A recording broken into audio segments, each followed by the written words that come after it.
Hello and welcome to EduVibe, the smart way of education.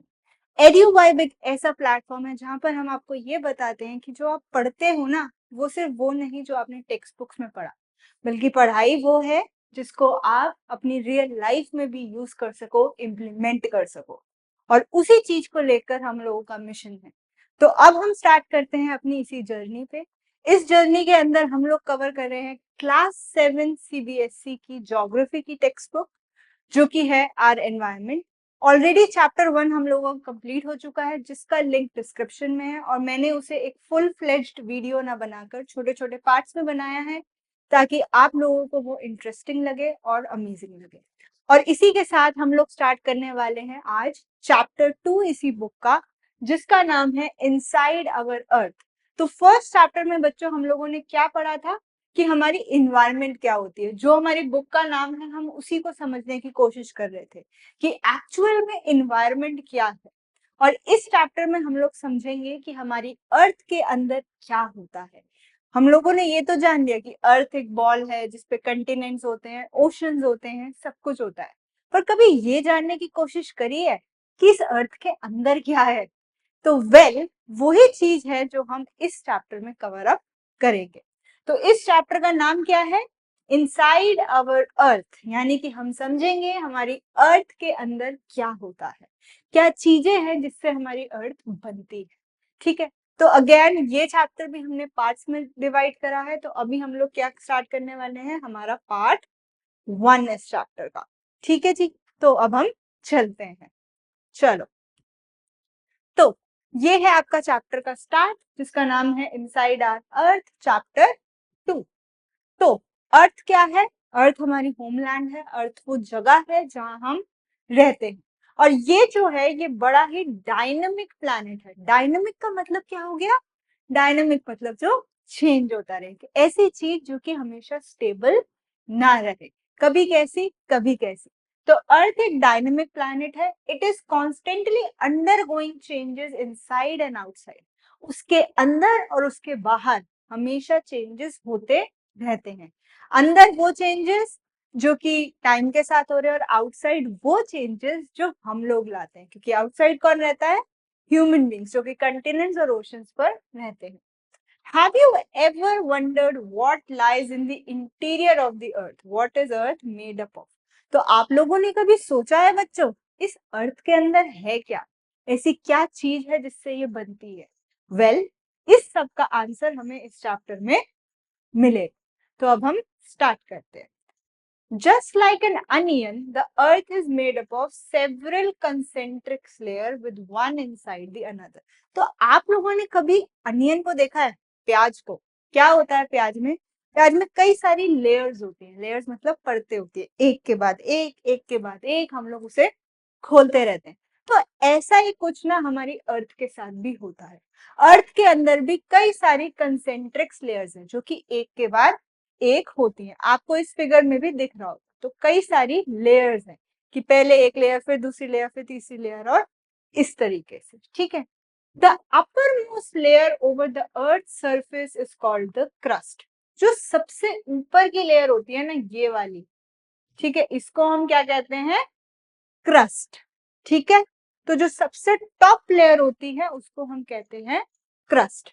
It is the thinnest of all the layers. अगर मैं सारी layers को compare करूं तो ये सबसे थिन है, यानी कि सबसे पतली है। ठीक है, इसकी लंबाई या ये कितनी मोटी है? सिर्फ 35 किलोमीटर की। सोचने में तो बहुत ज्यादा लग रही है, लेकिन हम बात भी किसकी कर रहे हैं? अपनी अर्थ की। तो अगर हम अर्थ की बात करते हैं तो ये सिर्फ 35 किलोमीटर्स की है। ठीक है, जिसमें से 35 kilometre on the Continental masses and only 5 kilometre on the ocean floors. 35 kilometre वो है जो कंटिनेंट पर है, और 5 किलोमीटर क्या है? जो कि ओशन की फ्लोर्स है। ठीक है, तो ये 35 किलोमीटर की सबसे थिन लेयर है। अब एक डू यू नो जानते हैं, कुछ और समझने की कोशिश करते हैं। ठीक है, the deepest mine in the world is in south Africa. जो डीपेस्ट माइन है, यानी सबसे गहरी माइन, माइन यानी जहां से मिनरल्स निकलते हैं, वो कहाँ है? साउथ अफ्रीका में। 4 किलोमीटर, 4 किलोमीटर डीप है ये, In search for oil, engineers have dug a hole about 6 kilometre deep. और इसके लिए कितना डीप होल खोदा गया? 6 किलोमीटर का। To reach to the centre of the earth, जो कि पॉसिबल नहीं है, you will have to dig a hole 6000 kilometre deep on the ocean floor. हम चाहें वैसे तो पॉसिबल नहीं है, बट अगर हमें सेंटर पे पहुंचना है यानी यहाँ पहुंचना है तो हमें कितना लंबा गड्ढा खोदना पड़ेगा? 6000 किलोमीटर्स का, जो कि बहुत ज्यादा होता है। ठीक है, तो ये चीज हमें करनी पड़ेगी। तो हमारी जो टॉप लेयर होती है, अभी हमने क्या सीखा, उसको हम क्या कहते हैं? क्रस्ट।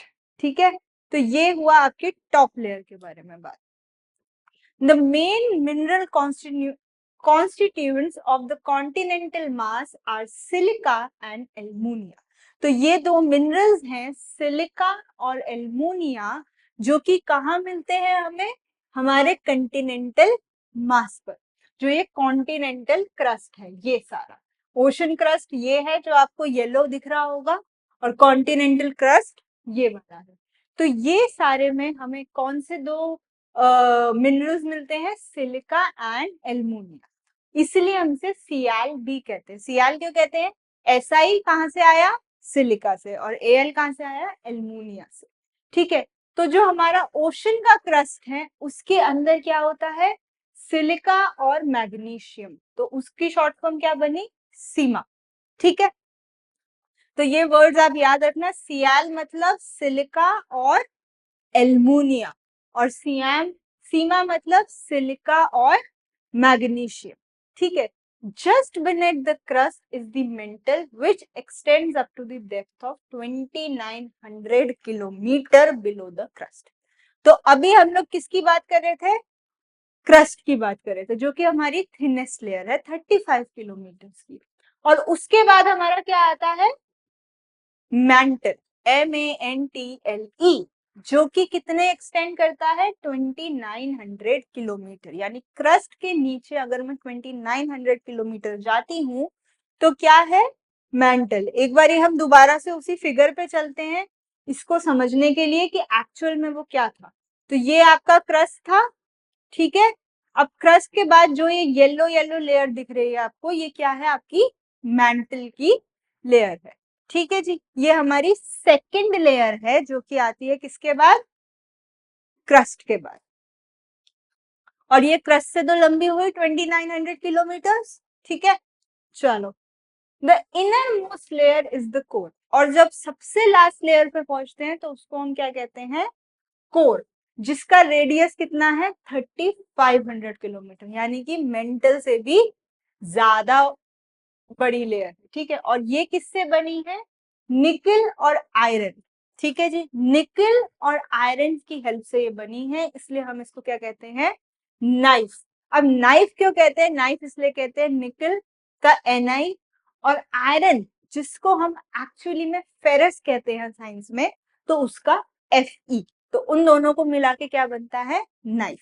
तो उसकी हेल्प से आपकी कौन सी लेयर बनती है? कोर। अगेन पीछे चलते हैं समझने के लिए। तो ये जो रेड वाला आपको सारा पार्ट दिख रहा है, ये आपका किसका पार्ट है? कोर का पार्ट है, सबसे इनर मोस्ट पार्ट है, सबसे बड़ा और सबसे थिक पार्ट है ये। ठीक है, और साथ ही साथ इसके बारे में एक बात और जान लो कि ये सबसे गर्म पार्ट है, जिसको रीच करना काइंड ऑफ इम्पॉसिबल है। ठीक है, इसका टेम्परेचर और इसका प्रेशर दोनों ही बहुत हाई रहता है।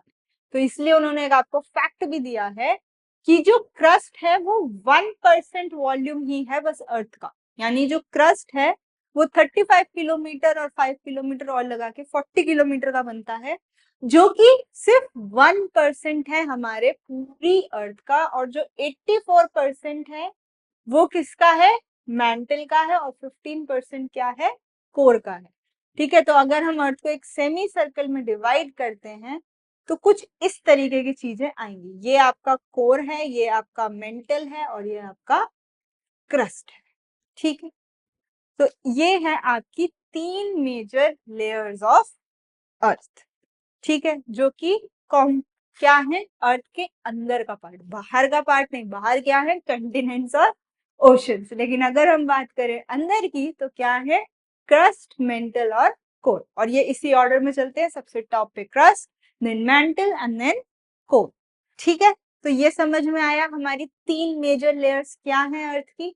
तो इसी के साथ हम लोगों का पार्ट 1 होता है एंड। और इस पार्ट में हमने क्या सीखा, what are the major layers of earth, जो कि है 3 मेजर लेयर्स।